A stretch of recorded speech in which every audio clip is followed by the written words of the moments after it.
26 जनवरी ताईं सन नाकाबंदी रुकावटुनि ऐं सियासी सरगर्मियुनि जे बंदश ऐं ॾाढ जे ज़िमरे में आयल आहे। मां कलो के हुक्मराननि जे उन अमलनि जी मज़म्मत थो करियां। गॾोगॾु जेके गिरफ़्तारियूं थियूं आहिनि अञा ताईं असांजा कारकुन खणी गुम कया विया आहिनि। जिस्कम आरीसर जो सरबराह असलम खैरपुरी खे गिरफ़्तार कयो वियो।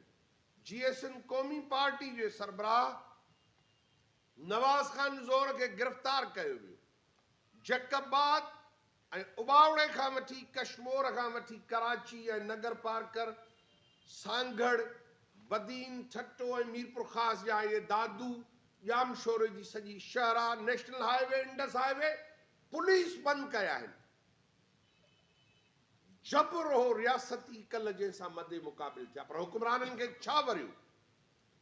जेतिरी रुकावट विझंदव सिंध जो शऊर साञा इल्म ऐं सिंध जे वजूद जी बका जे लाइ विढ़ंदड़ सिंध जा क़ौमी कारकुन सन तरफ़ ईंदा। सरकार मुकमिल तौर ते कल नाकाम थी आहे पर पीपल्स पार्टी जी इन बदतरीन सियासी ऐं हुकूमती दहशतगर्दी जी मां मज़म्मत थो कयां। निसार खोड़े जी मज़म्मत थो कयां त उहो थो चए त सन जी नाकाबंदी न कई अथऊं। ही सोशल मीडिया ते ही जेको सभु कुझु हले थो को कूड़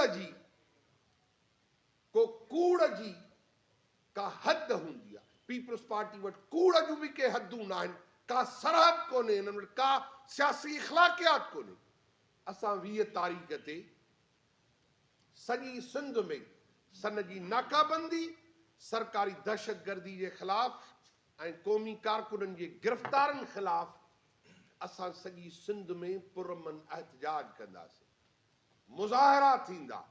सन जी नाकाबंदी तरफ़ हुक्मराननि पंहिंजी रवश तब्दील न कई त हड़तालूं थींदियूं, धरना हणंदासीं, गिरफ़्तारियूं ऐं जबर पीपल्स पार्टी जो असां 70 जे ॾहाके खां वठी सिंधी क़ौमी तहरीक सहंदी थी अचे।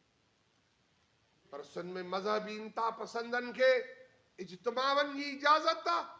हुक्मरान अवाम जो ख़ज़ानो खणी उन ते जलसा कनि उनखे इजाज़त आहे।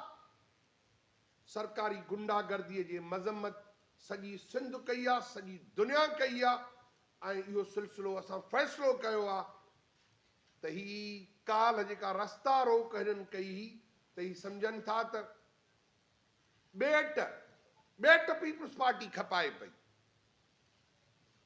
तव्हां कोयलो उहो खपे